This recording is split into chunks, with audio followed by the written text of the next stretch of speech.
কখনো আমরা অনেক কিছু ভাবি, তারপর দুঃখী হয়ে যাই যে এত কিছু ভাবা সত্ত্বেও আমরা যে কর্ম করতে চেয়েছিলাম সেটা করতেই পারলাম না, যে লক্ষ্যটা আমরা লাভ করতে চাইছিলাম সেটা করতেই পারলাম না। আমরা সংসারের সামনে এটা ঘোষণা করে ফেলি, কথা দিয়ে ফেলি যে এই কর্ম আমি করে দেখাবো, এই সাফল্য আমি প্রাপ্ত করেই ছাড়ব, কিন্তু করতেই পারি না। তার কারণটা কি? চেতনা, আমাদের একাগ্রতা। আমরা একাগ্র হয়ে পড়ি এই সংসারকে কিছু প্রমাণ করে দেখানোর জন্য, যেখানে আমাদের একাগ্রচিত্ত হওয়া উচিত নিজেদের কর্মের ওপর। কোনো বস্তু বা কোনো সাফল্যের কামনা করা, তার জন্য পরিকল্পনা করা, তার জন্য কর্ম করা আর তা প্রাপ্ত করা, এটা আমাদের কর্তব্য।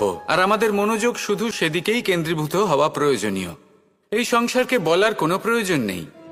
একবার যদি আপনি কর্ম করে দেখান তাহলে সংসার এমনিও দেখতে পাবে। সেই জন্য প্রতিশ্রুতি দেবার পরিবর্তে দৃঢ় সংকল্প করে অগ্রসর হতে থাকুন। শুধু ভাবার বদলে কর্ম করতে শিখুন, আর বলার পরিবর্তে সেটা করে দেখাতে শিখুন। একবার সাফল্য লাভ করুন, তারপর এই সংসারকে বলবেন যে এটা আমি ভেবেছিলাম আর সেটাই আমি করে দেখিয়েছি। কর্ম করুন, আর আসুন আমার সাথে ভালোবেসে বলুন, রাধা রাধা। সংসারে সকলের মনে বাসনা থাকে তারা যেন ধন অর্জন করতে পারেন। সবাই তার জন্য চেষ্টাও করেন। একটি অত্যন্ত ছোট শিশুও যখন সে কোনো উপহার পায় তার থেকে সে অবশিষ্ট ধন সঞ্চয় করতে চেষ্টা করে, কারণ আমরা ভাবি যে সংগ্রহ করলে আমরা ধনী হয়ে উঠতে পারবো, ধনবান হয়ে উঠতে পারবো। এবার এটাই কিন্তু গুণের ক্ষেত্রেও প্রযোজ্য। যদি আপনারা জীবনে গুণবান হতে চান তবে সংগ্রহ করার কোনো প্রশ্নই নেই। আপনাকে শুধু সম্পত্তি খরচ করতে হবে। আমি ধনের কথা বলছি না, আমি এই সংসারের সব থেকে মূল্যবান সম্পত্তির কথা বলছি, সেটা হলো সময়। গুণবান হওয়ার জন্য আপনাকে শুধু সময় খরচ করতে হবে, অর্থাৎ প্রত্যেক মুহূর্তে সদ্ব্যবহার করতে হবে, আর তাও উচিত প্রকারে।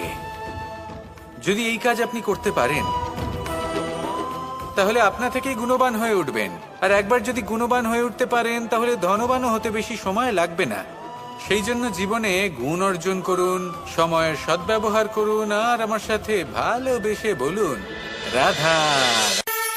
মন্দিরে যখনই আপনি যান সেখানে অবস্থিত প্রতিমার চরণ স্পর্শ করেন। যখন শিবলিঙ্গের অভিষেক করেন তখন স্বয়ং নিজে হাতে দুধ এবং জল দিয়ে তা ধৌত করেন, তার প্রক্ষালন করেন। কিন্তু এর পেছনে কোনো অন্ধবিশ্বাস নেই। এখানে বিষয়টা হলো ঊর্জা সংক্রান্ত। যে কোনো ব্যক্তি হোক বা কোনো বস্তু, তার নিজস্ব একটি বিশেষ ঊর্জা থাকে। সেই জন্য যখনই আমরা বড়দের চরণ স্পর্শ করি তখন সেই স্পর্শ দ্বারা সেই বিশেষ ঊর্জা আমরা নিজের অন্তরে সমাহিত করি। তাই সব সময় মনে রাখবেন, কারোর চরণ স্পর্শ করার অর্থ এটা নয় যে আপনি কারোর সামনে তুচ্ছ হয়ে যাচ্ছেন। এর অর্থ হলো এটাই যে বড় হওয়ার জন্য সেই বিশেষ ঊর্জা আপনি তার থেকে প্রাপ্ত করছেন। আর এই জীবনের আরেকটা বড় সত্য হলো এটাই যে যদি আপনি জীবনে কিছু লাভ করতে চান তবে নতমস্তক হতে শিখুন। তা হয় সেটা পরমেশ্বরের সামনে, বা মন্দিরের প্রতিমার সামনে, বা মাতা পিতার সামনে, বা কোনো মহাপুরুষের সামনে, বা ভালোবাসার সামনে। আসুন আর আমার সাথে ভালোবেসে বলুন, রাধা রাধা। আমরা সবাই জীবনে কামনা করি। কেউ ধন সম্পত্তির কামনা করি, কেউ ভালোবাসার, কেউ বন্ধুদের, কেউ নাম খ্যাতি আদি ইত্যাদি। এগুলো লাভ করার জন্য আমরা চেষ্টা করতে থাকি, পরিশ্রম করতে থাকি। কিছু সময় পরে অর্জনও করে ফেলি, কিন্তু সবকিছু অর্জন করার কিছু সময় পরে এরা রুষ্ট হয়ে যান, আমাদের থেকে দূরে চলে যান, বা আমাদের থেকে কেড়ে নেওয়া হয়। এমনটা কেন হয়? এমনটা এই কারণে হয় কারণ মানুষের একটা দুর্বলতা আছে। কোনো কিছুই অর্জন করার পরে আস্তে আস্তে সে তার মূল্য, তার গুরুত্ব ভুলে যায়, তার জন্য চেষ্টা করা ছেড়ে দেয়। আর এটাই হলো সব থেকে বড় সমস্যা।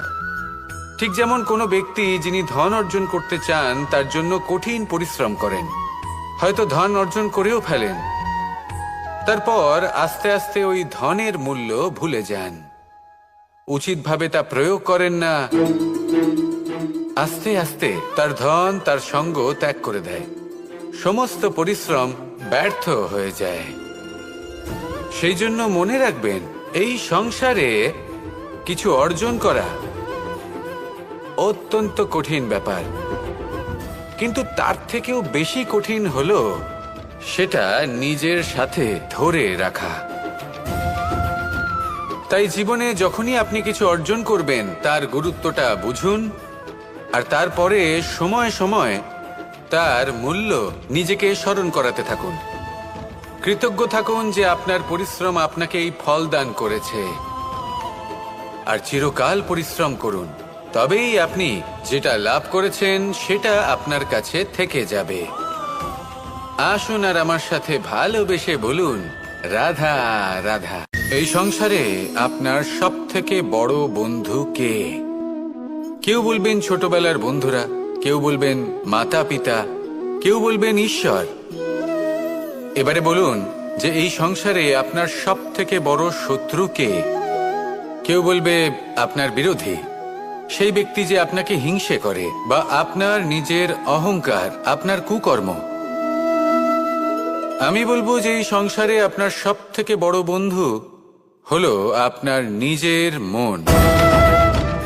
এই চঞ্চল মনকে যদি আপনি নিয়ন্ত্রণ করতে শিখতে পারেন, তাহলে এর থেকে বড় বন্ধু এই সংসারে আপনি কোথাও পাবেন না।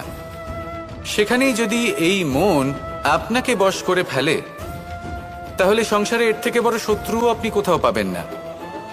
সেই জন্য এই সংসারকে নিয়ন্ত্রণ করার চেষ্টা ত্যাগ করুন। প্রথমে এই মনকে নিয়ন্ত্রণ করতে শিখে যান, তাহলে এই জীবন নিজে থেকেই সাফল্যের পথে অগ্রসর হবে। আর তখন এই মন প্রসন্ন হয়ে বলবে, রাধা। আমরা সকলে সামাজিক জীব, মানুষের সাথে দেখা সাক্ষাৎ করা এটা চিরকালই চলতে থাকে। আমরা কখনো কাউকে উপহার দিই, আবার কখনো কেউ আমাদের উপহার দেয়। কখনো কি এমন হয়েছে যে আপনি কাউকে একটা উপহার দিয়েছেন, কিছু সময় পরে বা কিছু মাস পরে সেই উপহারই ঘুরে ফিরে আপনার কাছেই এসেছে, অর্থাৎ সেই বস্তুটাই আপনার কাছে আবার ফিরে এলো? এরকম হয়। ছেলেবেলায় একদিন একজনের বিবাহ ছিল, তখন মা তাকে একটা উপহার দিতে চাইছিলেন, তাই তিনি একটা পোশাক বানালেন আর সেটাকে সুসজ্জিত করছিলেন। আমি দেখলাম আর জিজ্ঞেস করলাম যে মা, এই পোশাক এত সুসজ্জিত করার কি আছে? তখন মা বললেন যে কানাই, কখনো কাউকে এমনই উপহার দেবে, এমন প্রকারে দেবে যে সেটা যদি আবার ঘুরে ফিরে তোমার কাছে ফিরে আসে, তাহলে যেন তোমার খারাপ না লাগে। এটাই কিন্তু হয় আমাদের ব্যবহারের সাথে, কর্মের সাথেও, এবং আমাদের কথার সাথেও। তেমনই আচরণ করবেন যে আচরণ আপনি সহ্য করতে পারবেন। যদি মুখ থেকে কটু কথা বেরোতে থাকে, তখন নিজেকে সংযত করে নিন। সেই শব্দই প্রয়োগ করুন যেটা আপনি তার বদলে শুনতে চাইবেন, এবং আপনার দুঃখও হবে না। কারণ আপনার কর্ম এমন একটা উপহার যেটা আবার ঘুরে ফিরে ফলস্বরূপ আপনার কাছেই আসবে। সেই জন্য নিজের আচরণ শুভ করুন, নিজের মানসিকতা শুভ করুন, নিজের মুখ থেকে মধুর বাণী নিঃসৃত করুন, আর এইভাবেই মধুরভাবে বলুন, রাধা রাধা। আপনার জীবনে অর্ধাঙ্গিনীর ভূমিকা কি হতে পারে? আপনি বলবেন সেরকমই যেমন আমার জীবনে রুক্মিণীর ভূমিকা। এটা সত্যি, কিন্তু এটাও সত্যি কথা যে আমার আর রুক্মিণীর এই সম্পর্ক, তাকে আরো গভীর করার জন্য অত্যন্ত প্রয়োজনীয় হলো আমরা প্রথমে বন্ধু হই। একজন ভালো স্বামী বা স্ত্রী হবার প্রথম পদক্ষেপ বন্ধুত্ব, অর্থাৎ সখা প্রেম। যতক্ষণ না এক স্বামী স্ত্রী নিজেদের সম্পর্কে বন্ধুত্বের মাহাত্ম্য বুঝতে পারবেন না, ততক্ষণ এই সম্পর্ক যেন অপূর্ণ থেকে যাবে। আর তারপর এই সম্পর্কে জন্ম নেয় সেই অনুভূতি, যেমন অধিকার, যেমন অভিমান। এই দুই ভাবনা যা এই সম্পর্ক ভাঙার প্রথম পদক্ষেপ হয়ে থাকে। সেই জন্য নিজের দাম্পত্য জীবনে অধিকার ফলানোর আগে নিজেকে জিজ্ঞাসা করুন, আপনি কি আপনার জীবনসঙ্গীর সব থেকে ভালো সখা হতে পেরেছেন? সম্পর্ক আরো উন্নত হবে। রাধা রাধা। বিবাহ। একজন নারীর জীবনে বিবাহের গুরুত্ব কতটা? আসুন আমরা কথা বলি রুক্মিণীকে নিয়ে। একজন নারী যিনি পবিত্র মানসিকতা নিয়ে কাউকে ভালোবেসেছেন, তাকে বিয়ে করতে চেয়েছেন। এবার বিয়ে মানে কাউকে পাওয়া, মানে কারোর হাত ধরে আগামী সমস্ত জীবন তার সাথে কাটিয়ে দেওয়া। এবার আমার হাত ধরে রুক্মিণী বিয়ের সুখ তো নিশ্চয়ই পেয়েছে, কিন্তু ওর এই প্রেমের যাত্রা এর অন্ত হলো না, বরং তা শুরু হলো। এবার রুক্মিণীর জীবনে সেই অধ্যায় শুরু হয়ে গেছে যেখানে ওকে সেই মানুষকে বুঝতে হবে যার হাত ধরে সমস্ত জীবন অতিবাহিত করার সিদ্ধান্ত নিয়েছে সে। এবার এরকম একটা সময় প্রত্যেকের জীবনে এসে থাকে। প্রত্যেকের মানে আপনারও। আপনার জীবনেও এমন এক সময় আসবে, তার জন্য তৈরি থাকুন। নিজের মনে যা যা বিকার আছে তা কোথাও ত্যাগ করে আসুন, আর পরিশুদ্ধ ভালোবাসা দিয়ে, পবিত্র মন দিয়ে নিজের জীবন সাথীকে বোঝার চেষ্টা করুন, কোনো আশা না রেখে। যদি এরকম করতে পারেন তবেই কঠিন পরীক্ষায় উত্তীর্ণ হবেন, নয়তো নয়। রাধা রাধা। অনেকে আমাকে অনেকবার জিজ্ঞেস করেছেন যে কানাই, রুক্মিণী হলো তোমার অর্ধাঙ্গিনী, তাহলে কেন ওর এই যাত্রা এত কঠিন হলো? কেন তোমার এই অগাধ অখণ্ড ভালোবাসা পাওয়ার জন্য ওকে এত কঠিন পরীক্ষার সম্মুখীন হতে হলো? আসুন আমি আপনাকে একটা কথা বোঝাই। অগাধ অখণ্ড ভালোবাসার এই পথ তা তো কঠিনই হবে। এবার এরকমই এক যাত্রা করতে হয়েছে রুক্মিণীকে, পরিশুদ্ধ ভালোবাসা বুঝতে পারার যাত্রা। এমন ভালোবাসা যা কিনা ক্রোধ, ভয়, মোহ, অধিকার, অহংকার, হিংসা এই সমস্ত বিকারের ঊর্ধ্বে। এবার এই যাত্রায় ওকে সাহায্য করবে রাধা। আর শুধু তাই নয়, আমি আপনাকে বলি, সংসারের প্রত্যেক নারী এই যাত্রা করে থাকেন। এবার যে নারী এই যাত্রার শেষ পর্যন্ত পৌঁছতে পারেন, তিনি এক উচ্চ স্তরে পৌঁছে যেতে পারেন, যেখানে তাকে বলা হয় অর্ধাঙ্গিনী। রাধা রাধা। সমস্যা। এবারে বলুন, সমস্যা কার জীবনে নেই?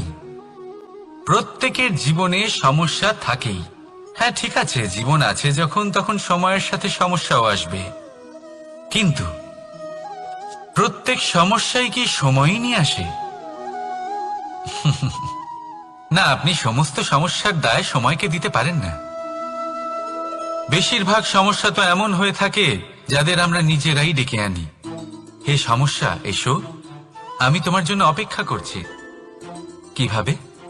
এবার এটা নির্ভর করছে আপনার হ্যাঁ বা না এর ওপরে।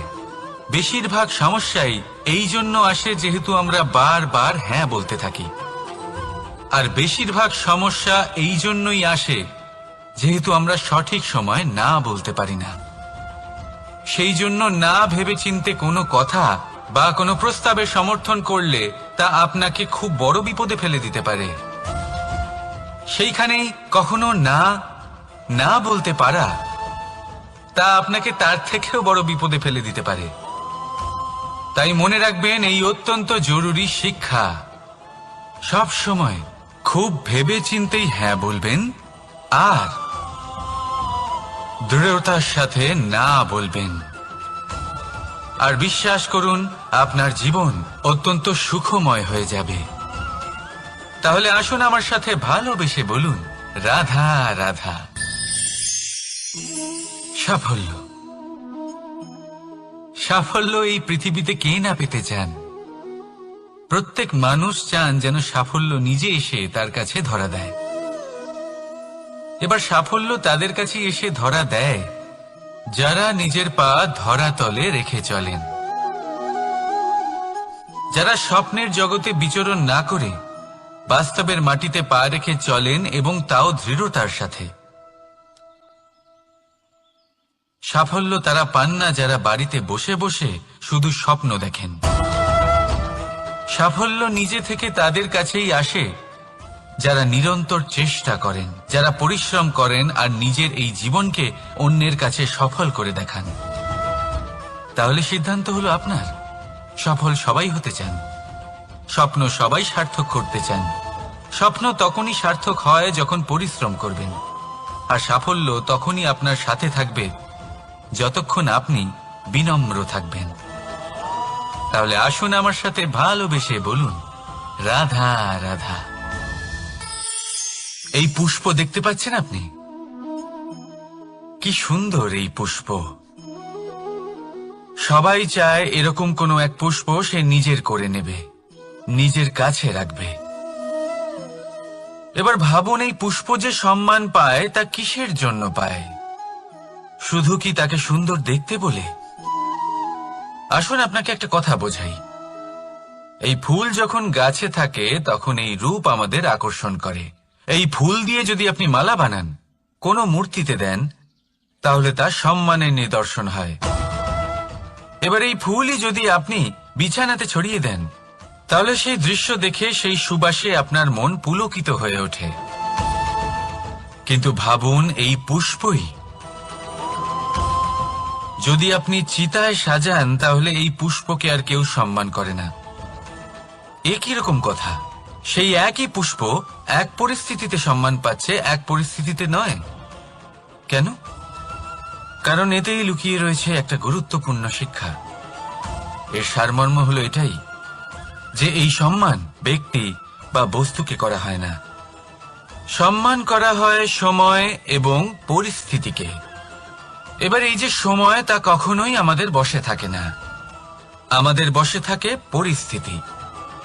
আমাদের পরিস্থিতি কেমন হবে তার সিদ্ধান্ত স্বয়ং আমরাই নিই। আর যেরকম আমাদের পরিস্থিতি হবে সেরকমই আমাদের সম্মান করা হবে। তাহলে আসুন আমার সাথে ভালোবেসে বলুন, রাধা রাধা। আপনি কখনো কোনো ঝর্ণার ধারে বসে থাকুন আর সেই ধ্বনি শুনতে থাকুন।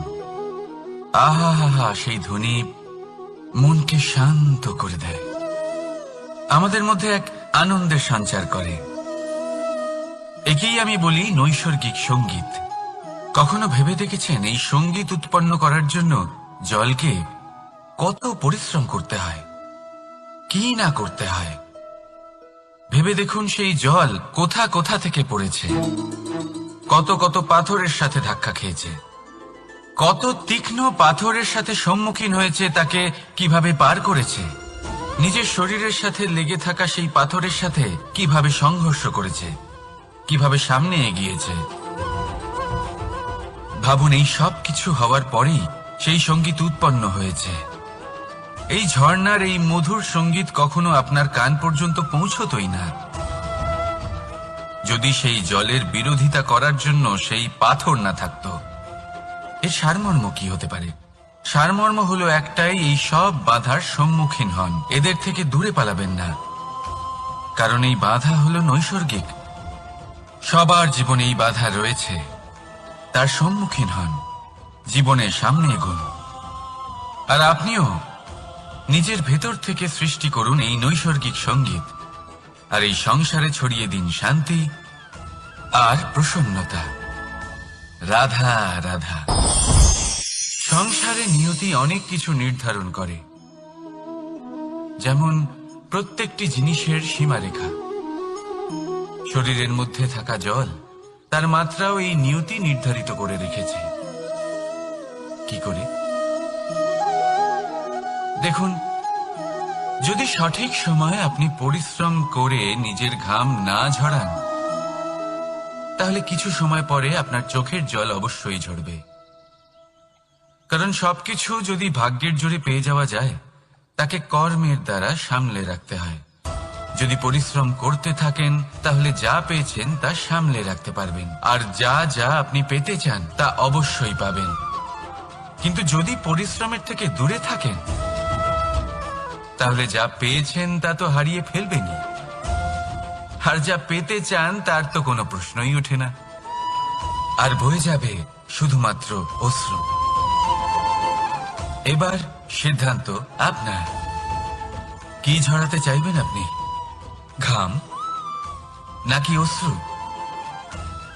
রাধা রাধা। এই জীবনে মানুষ শুধু তিনটি জিনিসের পেছনে ছোটে: ছায়া অর্থাৎ সঙ্গী সম্মান, কায়া অর্থাৎ সুন্দর বলিষ্ঠ শরীর, আর তৃতীয় হল মায়া অর্থাৎ ঐশ্বর্য। এবার অবাক করার মতো বিষয় হল, সময় এলে পরে এই তিনটি বস্তুই সবার আগে আপনাকে ত্যাগ করে। অন্ধকারে ছায়া আপনাকে ত্যাগ করে, বার্ধক্যে কায়া আপনাকে ত্যাগ করে, আর অন্তিম সময়ে মায়াও আপনাকে ত্যাগ করে।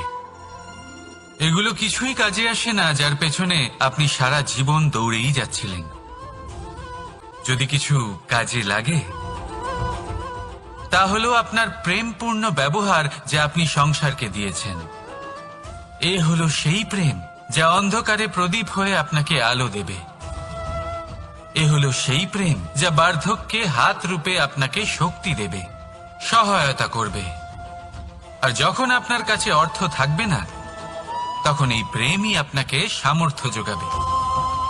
জীবনে যদি কিছু উপার্জন করতে চান, তাহলে শুধু প্রেম উপার্জন করুন। যদি আপনিও আমার মতো দূরের কথা ভাবতে চান, তাহলে শুধুমাত্র প্রেম উপার্জন করুন। আর এখন এই প্রেম ভাব নিয়েই বলুন, রাধা রাধা। কখনো প্রদীপ জ্বালাতে গিয়ে আপনার হাত পুড়ে গেছে? একবার মনে করে দেখুন সেই অনুভূতি। এক্ষুনি মনের মধ্যে যন্ত্রণার এক অনুভূতি বয়ে যাবে। কখনো হাঁটতে হাঁটতে পায়ে কাঁটা ফুটে গেছে? মনে করুন, এক্ষুনি মনের মধ্যে যন্ত্রণার এক অনুভূতি বয়ে যাবে। এরকম কেন হয়ে থাকে? কষ্ট তো শুধু তখন হয়েছিল, কিন্তু যদি আজ মনে করেন তাহলে সেই যন্ত্রণা আপনার মনে মাথায় থেকেই যায়। এরকম কেন হয়ে থাকে যে জীবনে যখনই আমরা যন্ত্রণার অনুভব করি, তারপর আমরা সেই যন্ত্রণা নিজের সাথে বহন করে নিয়ে চলি? কারণ হলো একটাই, চিন্তা। কোনো যন্ত্রণাই এতটা কষ্ট আমাদের দেয় না যতটা কষ্ট এই চিন্তা দেয়। তাহলে এই চিন্তা ত্যাগ করুন আর ভাবুন যে কিভাবে নিজেকে সব সময় আনন্দে রাখা যায়। আর অতীতকাল এবং ভবিষ্যতের চিন্তা ছেড়ে দিন, এই বিষয়ে ভাবাই ছেড়ে দিন। শুধুমাত্র এটা ভেবে নিন যে আজ আমায় নিজেকে আনন্দে রাখতে হবে, যে করেই হোক। এটা করা শুরু করে দিন। তারপর আপনি দেখবেন আপনার কাল, পরশু, পরের সপ্তাহ, সমস্ত মাস, সমস্ত বছর, পরের বছর, সম্পূর্ণ জীবন আপনি শুধুমাত্র প্রসন্নতাই পাবেন। এবার আসুন এই প্রসন্নতার সাথেই বলুন, রাধা রাধা। কখনো ভেবে দেখেছেন আমরা জিহ্বার সাথে সাথে কান কেন পেয়েছি? এবার আপনি বলবেন, এ তো সহজ কথা, যাতে আমরা কথা বলার সাথে সাথে শুনতেও শিখি। এবারের আরো একটা গুরুত্ব আছে। আগে আমাকে বলুন, নিজের প্রশংসা শুনতে কার না ভালো লাগে? সবারই ভালো লাগে। এটাই হলো মূল কথা। যদি এই কান দিয়ে আপনি নিজের প্রশংসা শুনতে চান, তাহলে সর্বপ্রথম এই জিহ্বা দিয়ে অন্যের প্রশংসা করতে শিখুন। এবার প্রশংসার বিষয়ে একটা অত্যন্ত গুরুত্বপূর্ণ কথা আপনাদের বলি। কখনো যদি কারোর প্রশংসা আপনি করেন, তাহলে সবার আগে সেই ব্যক্তির উৎসাহ বেড়ে যায়। আর তারপর নিজে যদি ভেবে দেখেন, তাহলে নিজের মনেও সন্তুষ্টি আর প্রশান্তি চলে আসে।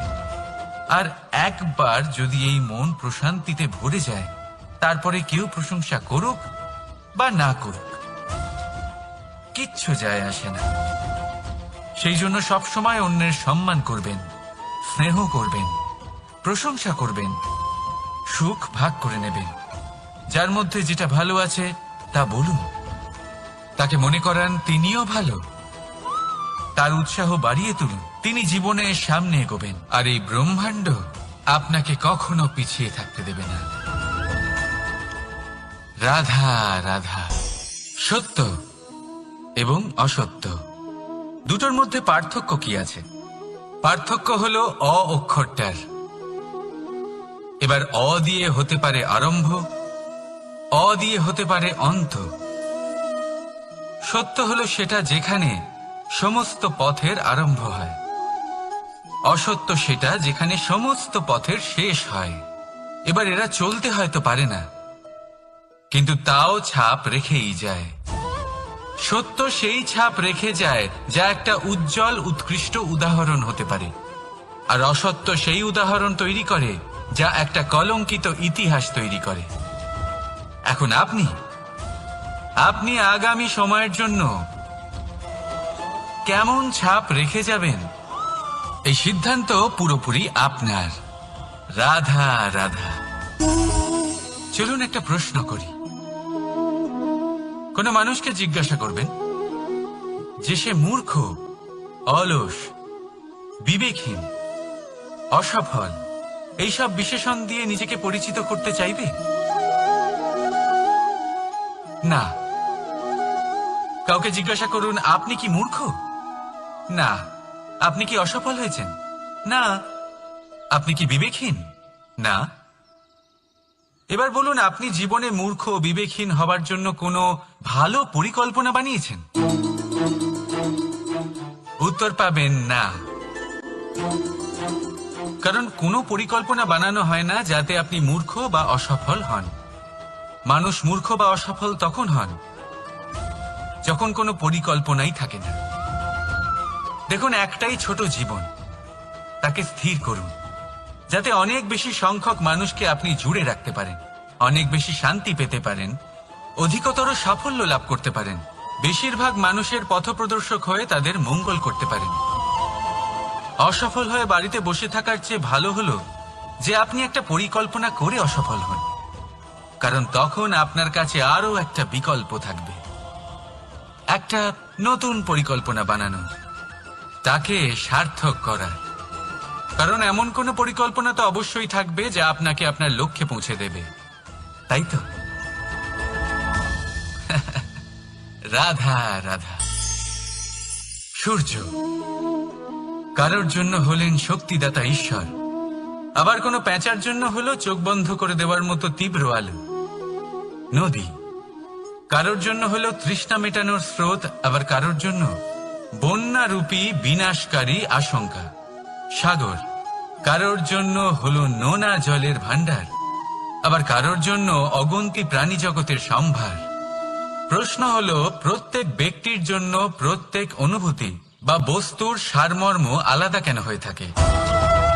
যা কারোর জন্য হলো বিষ তা অন্য কারোর জন্য অমৃত কেন? যা কারোর জন্য অমৃত তা অন্যের জন্য বিষ কেন?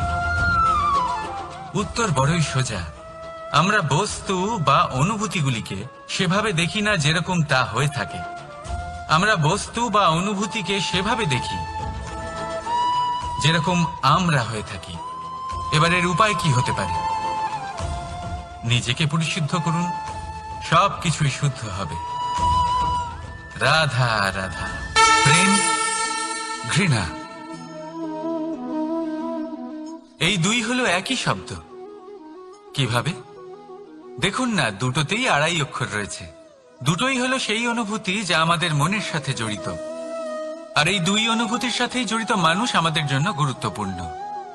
পার্থক্য শুধু এটাই যে প্রেম পায় সম্মান আর ঘৃণাকে করা হয় অবজ্ঞা।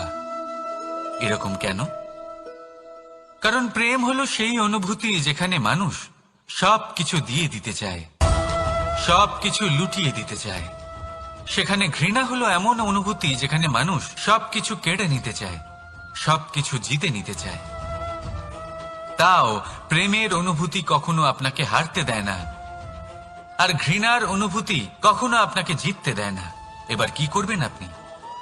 একটাই জীবন, ঘৃণার সাথে বাঁচবেন নাকি প্রেমের সাথে?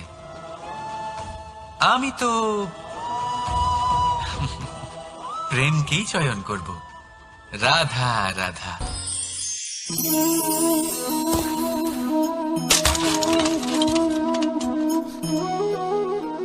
এ কি হলো? আমি আঘাত পেতেই এটা হাত থেকে পড়ে গেল কেন, ভেঙে গেল কেন? এবার আপনি বলবেন এরকমই তো হয়ে থাকে এই জীবনে, এই সংসারে। আঘাত লাগার পরে আমাদের হাতে যা থাকে তা পড়ে যায়, যা তৈরি হয় তা ভেঙেও যায়। কিন্তু এটা কি সত্যি? আপনাকে একটা কথা বলে রাখি, আঘাত পেয়ে পড়ে যাবার পরে সংসারের যে কোনো বস্তুই হাত থেকে পড়ে যাক না কেন, সাফল্য অবশ্যই আসে। যতই খারাপভাবে আপনি পড়ে যান, আপনি আঘাত পান, ভবিষ্যৎ অবশ্যই ভালো হবে। কারণ এই আঘাত, অসফলতা, এই অসুবিধা, এগুলো আমাদের এমন ভাবে পরিশুদ্ধ করে যেমন আগুন সোনাকে করে থাকে। সেই জন্য জীবনে শুধু সামনে এগোতে থাকুন, দৃঢ়তার সাথে এগোতে থাকুন, আর কখনো আঘাত পেয়ে পড়ে যেতে ভয় পাবেন না। কারণ এটা আসন্ন সাফল্যের সংকেত। আর সাফল্য তখনই আসবে যখন আপনি পড়ে যাবেন, যখন আপনি আবার উঠে দাঁড়াবেন এবং আপনি আবার জীবনে সামনে এগোতে থাকবেন।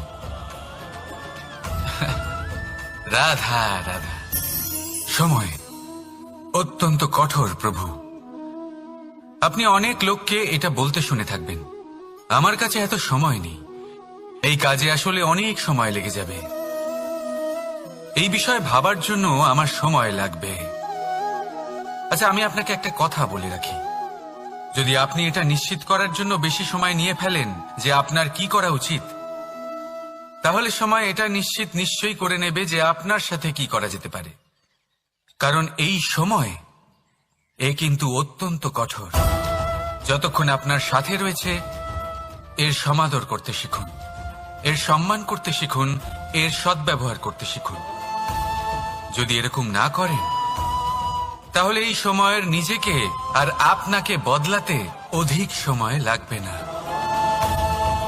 তাহলে আসুন, এবার সময় এসে গেছে ভালোবেসে বলার রাধা রাধা। এই পাথর দেখছেন আপনি, নদীর তলদেশে পাওয়া যায়। প্রয়াস করতে থাকে যাতে নদীর জল প্রবাহকে আটকাতে পারে। আটকাতে কি পারে? কখনোই নয়, বরং তার ধারালো কোণাগুলো মসৃণ হয়ে যায়। এবার এ থেকে কি শিক্ষা পাওয়া যায়? এর থেকে এটাই শিক্ষা পাওয়া যায় যে ব্যক্তি দৃঢ়তার সাথে জীবনে শুধু আগে এগোতে থাকেন না থেমে, তিনি না শুধু নিজের লক্ষ্য প্রাপ্তি করতে পারেন, বরং নিজের পথের সমস্ত বাধার অস্তিত্বই পাল্টে দিতে পারেন। তাহলে আপনি কি হতে চাইবেন? সেই ব্যক্তি যিনি নিজের বাধাকে দূরে ঠেলে আগে এগোতে পারেন, নাকি সেই ব্যক্তি যিনি অন্য কারোর পথে বাধা হয়ে থেকে তার নিজের অস্তিত্বই হারিয়ে ফেলেন? সিদ্ধান্ত হলো আপনার। রাধা রাধা।